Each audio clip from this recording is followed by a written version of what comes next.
पश्चिम बंगालमध्ये भाजप खुर्ची मिळवणार की दीदी पुन्हा सत्ता राखणार याचे कल यायला सुरुवात झाली आहे. देशातील जवळपास 75% राज्यांची सत्ता भाजपकडे आहे. अशातच 5 राज्यांच्या निवडणुका जाहीर झाल्यात. यातील आसाम हे अगोदरच भाजपकडे आहे. पॉंडेचेरीमध्ये देखील भाजप आता ऑल इंडिया एनआर काँग्रेस सोबत सत्तेत आहे.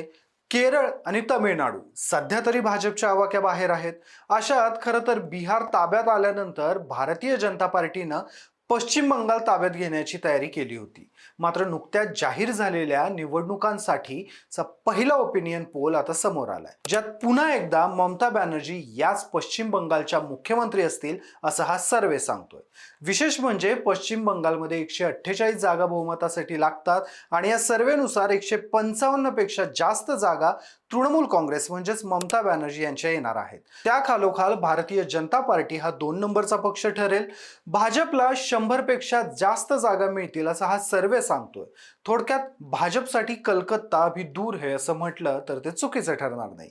नक्की काय सांगतोय हा पोल, काय परिस्थिती आहे पश्चिम बंगालमध्ये, भाजप का पश्चिम बंगाल ताब्यात घेण्यासाठी इतकं झटतोय, या सर्वच प्रश्नांची उत्तरे या व्हिडिओच्या माध्यमातून पाहणार आहोत. नमस्कार, मी शशी आणि तुम्ही पाहताय कट टू कट.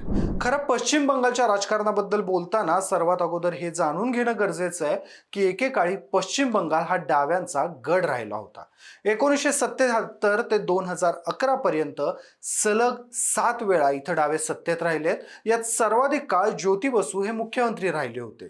त्यानंतर बुद्धदेव भट्टाचार्य यांनी ती मुख्यमंत्री पदाची कमान सांभाळली. मात्र 2011ला तृणमूलच्या ममता बॅनर्जी यांनी डाव्यांच्या घडीला सुरुंग लावत पश्चिम बंगालमध्ये सत्ता मिळवली होती आणि 2011 पासून आजपर्यंत सलग 3 टर्म त्यांनी पश्चिम बंगालमध्ये सत्ता राखली. या कालावधीत राज्यात ममता बॅनर्जी यांनी अक्षरशः एक हाती पश्चिम बंगाल सांभाळलाय असं म्हणता येईल.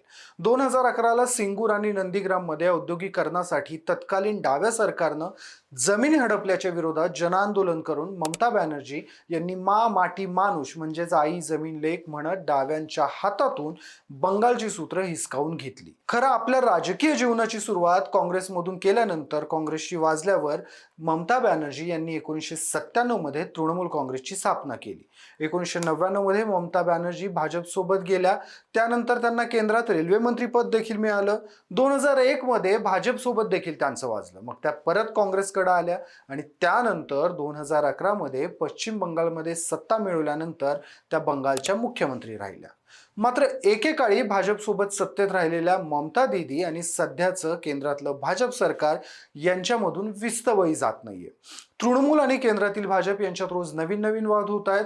पश्चिम बंगालमधील भाजपच्या स्थितीबाबत जर बोलायचं झालं तर 2011 मध्ये पश्चिम बंगाल विधानसभा निवडणुकीत स्थानिक पक्षांशी युती करत भाजपनं सर्व जागांवर उमेदवार दिले होते. मात्र भाजपला स्वतःचा एकही उमेदवार निवडून आणता आला नव्हता. यानंतर 2016च्या विधानसभा निवडणुकीत भाजपनं 3 जागांवर विजय मिळवला होता. त्यानंतरच्या विधानसभा निवडणुकीत म्हणजेच 2021 मध्ये भाजपनं 3 वरून थेट 77 जागांवर हनुमान उडी मिळवली होती. भाजपचा हा विजय म्हणजे बंगालमधील भाजपला नवसंजीवनी देणारा ठरला. त्यानंतर मोदी आणि शहा यांना पश्चिम बंगालमध्ये सत्तेत यायची स्वप्न पडायला सुरुवात झाली आणि आता 2026च्या निवडणुकीत भाजप फुल फ्लेजमध्ये ग्राउंडमध्ये उतरणार अशी चिन्ह दिसायला लागली आहेत. त्याची सुरुवात देखील झाली आहे. नुकतीच नरेंद्र मोदी यांनी कलकत्त्यामध्ये सभा घेतली, ज्या तृणमूल सरकार हे भ्रष्ट, हिंसक आणि कुशासन असणारं सरकार आहे, ते लवकरच राज्यातून जाईल असं त्यांनी म्हटलंय. तर अमित शहा यांनी देखील टीएमसीनं पश्चिम बंगालला घुसखोरांचा स्वर्ग बनवलाय अशी टीका केली होती. भाजप सरकारनं आणलेल्या CAA NRC वरून तृणमूल आणि केंद्रात उभा दावा रंगलेला, पण ममता बॅनर्जी यांना बंगालमध्ये चितपट करणं भाजपसाठी एवढंही सोपं नाहीये. 0 वरून 77 जागांपर्यंतचा भाजपचा प्रवास हा भाजपचा आत्मविश्वास वाढवणारा जरी असला तरी त्यांचा सामना हा बंगालची वाघीण समजल्या गेलेल्या ममता दीदींसोबत आहे, हे विसरून चालणार नाही.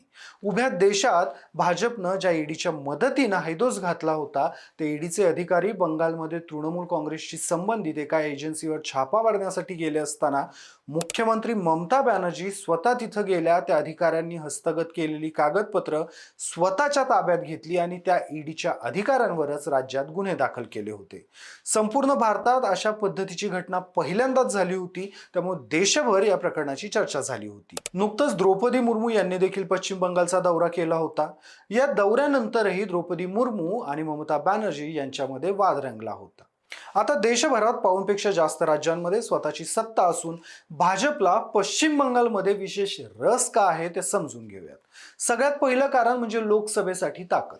पश्चिम बंगालमध्ये लोकसभेच्या 42 जागा आहेत. भाजपला आत्ता लोकसभेत जरी बहुमत असलं तरी आपली ताकद वाढवण्यासाठी आणि ती कायम ठेवण्यासाठी त्यांना पश्चिम बंगालमधल्या जागा हव्यात. सोबतीला पश्चिम बंगालची लोकसंख्या मोठी असल्यानं बंगालमध्ये पक्षाचा विस्तार देखील करायचा आहे, ज्याचा फायदा भाजपला ईशान्येकडील राज्यांमध्ये मिळू शकतो. यासोबतच भाजपने आपला नेहमीचा फंडा वापरत हिंदुत्व आणि सांस्कृतिक ध्रुवीकरण हा अजेंडा देखील आता पुढे आणलाय. भाजप आक्रमक हिंदुत्वाच्या मुद्द्यावर बंगालमधील हिंदू मतांचं एकत्रीकरण करण्याचा प्रयत्न करतोय आणि त्यामध्ये त्यांनी बांगलादेशी मुस्लिम घुसखोरी आणि त्या घुसखोरांमुळे अंतर्गत सुरक्षितता कशी धोक्यात आली आहे या गोष्टींना प्राधान्य दिले. 2019 मध्ये तृणमूल काँग्रेसनं 22 लोकसभा जागांवरून 2024 साली 29 जागांवर झेप घेतली होती, तर भाजपची संख्या 18 वरून 12 वर घसरली होती. भाजपला ही सल देखील आहे. या निवडणुकीत तृणमूल काँग्रेस सोबतच भाजप, डावे पक्ष आणि काँग्रेस हे 4 प्रमुख पक्ष ताकद लावतील. सोबतीला गुरखा पार्टी सारखे इतर छोटे मोठे पक्ष देखील निवडणुकीच्या रिंगणात असतील. आता बोलूयात निवडणुकीपूर्व कलांबाबत. सर्वेक्षण संस्था मेट्रिस IANS ने केलेल्या या ओपिनियन पोलमध्ये सत्ताधारी तृणमूल काँग्रेस आघाडीला सर्वाधिक जागा मिळण्याचा अंदाज व्यक्त केलाय, तर भाजप दुसऱ्या जागेवर राहील अशी शक्यता वर्तवली गेली.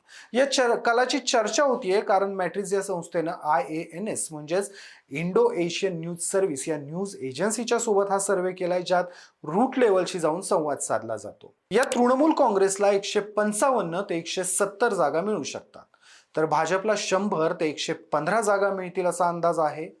टक्क्यांच्या बाबतीत बोलायचं झालं तर TMCला 43 ते 45% आणि भाजपला 41 ते 43%, तर इतर पक्षांना 13 ते 15% मतं मिळू शकतात. हा पोल सध्या जरी तृणमूलच्या फेवरमध्ये असला तरी मतांच्या टक्केवारीत फारसा फरक नाहीये. त्यामुळे ममता दीदींसाठी हा धोक्याचा इशारा आहे हे नक्कीच. आमदार परा, आमदार समाधान, आरोग्य साथी, कृषक बंधू, विद्यार्थी क्रेडिट कार्ड, कन्याश्री आणि रूपाश्री अशा योजना तृणमूलसाठी मदतगार होण्याची शक्यता आहे. तर भाजप बांगलादेशी घुसखोर, परिवर्तन यात्रा आणि सोनाल बांगरा यावर भर देत आहे. तुम्हाला या व्हिडिओबद्दल काय वाटतं? ममता बॅनर्जी पुन्हा सत्ता मिळवून देशाच्या राजकीय इतिहासात स्वतःच्या नावाने एक नवीन विक्रम स्थापन करतील का? भाजप एक्झिट पोलनुसार स्वतःच्या जागा वाढवण्यात यशस्वी होईल का? पश्चिम बंगालमध्ये नक्की कोण सत्तेत येईल? मला कमेंटमध्ये तुमची मतं आवर्जून सांगा. व्हिडिओ आवडला असल्यास व्हिडिओला लाईक करा, शेअर करा आणि कट टू कटला सबस्क्राईब करायला विसरू नका.